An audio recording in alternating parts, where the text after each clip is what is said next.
భూములు అమ్మడానికే మీరు సీఎం అయినట్లుంది హరీష్ రావు అట.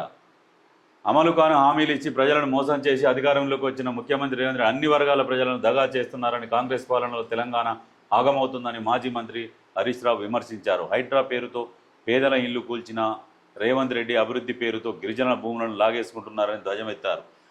హైడ్రా పేరుతో గిరిజన భూములను లాగేసుకుంటున్నారని మాట్లాడుతున్నాడు. జస్ట్ నిన్న ఒక 2 గంటలు వర్షం కురిస్తే హైదరాబాద్ అంతా అతలాకుతలం అయిపోయింది. అకాల వర్షం రాష్ట్రాన్ని అతలాకుతలం చేసింది. గురువారం మధ్యాహ్నం నుంచి ఒక్కసారిగా ఈదురుగాలులతో ప్రారంభమైన ఉరుములు, మెరుపులు, పిడుగుపాట్లతో వర్షం విరుచుకుపడడంతో జనజీవనం స్తంభించింది.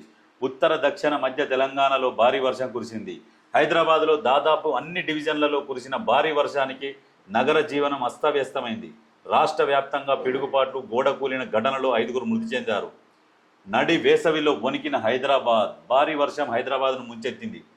ఎల్బీ నగర్ నుంచి మొదలు పెడితే పంజాగుట్ట, అమీర్పేట, ఉప్పల్ నుంచి తార్నాక, సికింద్రాబాద్, నారాయణగూడ నుంచి రాష్ట్ర సచివాలయం, ఖైరతాబాద్ ప్రాంతాల్లో వరద నీటితో రహదారులు వాగుల్లా మారాయి. వాహనాల రాకపోకలు గంటల తరబడి నిలిచిపోయాయి. ఖైరతాబాద్, ఆనందనగర్, దిల్సుఖ్నగర్, రామ్నగర్లో పలు చోట్ల చెట్లు కూలాయి. కొన్ని చోట్ల కార్లపై పడగా లోపల ఉన్నవారు స్వల్ప గాయాలతో బయటపడ్డారు. చెట్ల కొమ్మలు విరిగి పడడంతో పలు ప్రాంతాల్లో విద్యుత్ స్తంభాలు దెబ్బతిన్నాయి. మలక్పేట, ఆర్యూబీ నడుములోతు నీటితో నిండింది.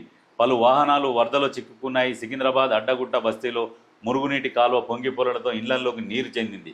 ఖైరతాబాద్ చౌరస్తా, బల్కాపూర్ నాలా రహదారిని ముంచెత్తింది. అయితే వీళ్ళు మాట్లాడుతున్నారు. హరీష్ రావు ఏమంటుండు, హైడ్రా పేరట. హైడ్రా కనుక మంచిగా ఈ బఫర్ జోన్ ఎఫ్టీఎల్లో ఉన్నాయి అన్ని గులగొడితే వీళ్ళు చెరువులలో పోయే నీళ్ళని కూడా ఇల్లు కట్టుకుంటే మరి ఇట్లా రోడ్ల మీదకి వస్తాయి నీళ్లు. ఇగో ఇక్కడ నీళ్ళు నిలిచి గోడగూలి పాపం ఒక ఆయన చనిపోయిండు. ఈ వర్షానికి చార్మినార్ కూడా ఒక పెచ్చుగూలిందంట. ఇంకో ఈ రకంగా వరదలు పోతున్నాయి. నాలాల మీద ఇండ్లు కట్టుకుంటే నీళ్ళు ఎక్కడికి పోతాయి? దీని గురించి ఆలోచన చేయరు. ఎంతసేపటికి అవి చేసిరు ఇవి చేసిరు. మరి ఇప్పుడు మూసీ సుందరీకరణ చేస్తే ఇప్పుడు ఆ బఫర్ జోన్లో ఎఫ్టీఎల్లో ఎక్కడెక్కడైతే ల్యాండ్స్ ఉన్నాయో వీళ్ళు ఇండ్లు కట్టుకురో అవన్నీ గులగొట్టి ఆ నాలాలకు దారి క్లియర్గా చేస్తే వచ్చే నీళ్లు, వర్షాలకు వచ్చే వరదలు మొత్తం చెరువులలో పోతాయి కదా. వీళ్ళు పరిపాలించిన 10 సంవత్సరాలలో వీళ్ళు వచ్చినప్పుడు ఏం చెప్పారు? చెరువులు మొత్తం వెలికి తీస్తామని మాట ఇచ్చారు. రాగానే ఉన్న చెరువులను కూడా మూసేసారు. కొన్ని చెరువులను మూసేసారు. మూసి చుట్టూ కూడా వీళ్ళకి అనుకూలమైన వాళ్ళు కబ్జాలు చేసుకుంటుంటే చేసుకోర్రి, అందరికి రిజిస్ట్రేషన్ కూడా చేసిరు వీళ్ళు. ఇది వీళ్ళు చేసింది. దాని డెవలప్మెంట్ అంటారట.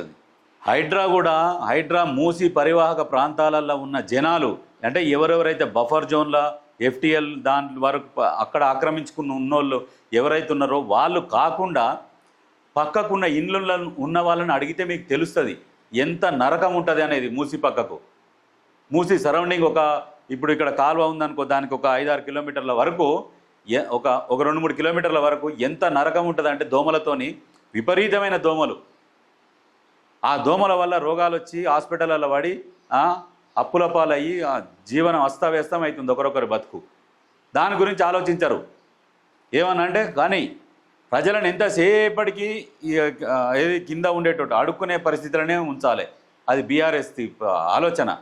ఏమనంటే మూసి ప్రక్షాళన ఎందుకు రోడ్ల మీద పడతారంటే ఎవరు కట్టుకోమన్నారు వాళ్ళని? వచ్చి బఫర్ జోను కాలువ పంట ఇల్లు కట్టుకొని బిల్డింగ్ల మీద బిల్డింగ్లు వేసుకొని ఇవన్నీ కట్టుకున్నాక ఇప్పుడేమో కూలగొట్టొద్దు పేదల ఇల్లు అంటే పేదల కోసమే కదా ఇల్లు కట్టించేది. ఇప్పుడు 5 లక్షల వరకు ఇస్తాము జాగ ఉన్న వాళ్ళకి అని చెప్పేసి ఇప్పుడు డబల్ ఇందిరమ్మ ఇండ్లు కూడా ఇవి కూడా ఇస్తూనే ఉన్నారు కదా, వాళ్ళ కోసమే కదా. ఒక్కొక్కరు మాట్లాడతారు మాకు ఏమొద్దు, మేము ఇక్కడనే ఉంటాం ఇక్కడనే చేస్తామట. ఎందుకంటే ఒక్కొక్కరు సొంత ఇండ్లు ఉన్నాయి అక్కడ. ఈ కాలువ పక్కకు ఈ ఎఫ్టీఎల్ దాటి యూతలకు ఉంటాయి వాళ్ళ ఒరిజినల్ ఇల్లు. ఉన్నాక ఏం చేసిరంటే కబ్జాలు చేసిరు. వీళ్ళే కబ్జాలు చేసి అక్కడ ఇల్లు కట్టుకున్నారు. ఇల్లు కట్టుకొని కిరాయిలకు ఇస్తున్నారు. కిరాయిలకు ఇవ్వడము లేకుంటే కొంతమందికి అమ్ముకున్నారు. ఈ రకంగా చేసిరు అన్నట్టు అక్కడ ఉన్నోళ్ళే, లోకల్లో ఉన్నోళ్ళే. ఇట్లాంటి పనులు చేసినాక మరి ఎట్లా డెవలప్ అవుతుంది హైదరాబాద్? మొత్తం ఇట్లా నీళ్లు నిండి ఇట్లా ఇళ్ళకి నీళ్ళు వచ్చి రోగాలు వస్తే మంచిదేనా అది? దాని గురించి కూడా ఆలోచించాలి కదా. ఎంతసేపటికి బురద చల్లడం పని కట్టుకున్నారు.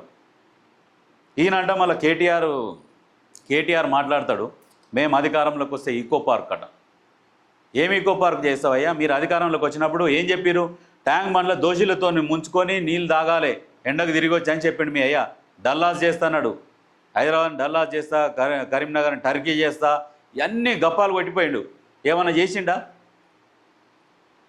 హుస్సేన్ సాగర్ శుద్ధి కోసం 200 కోట్లు కేటాయించిండు. ఎక్కడ పోయినాయి మరి ఆ 200 కోట్లు? అప్పుడు ఏం లేదు.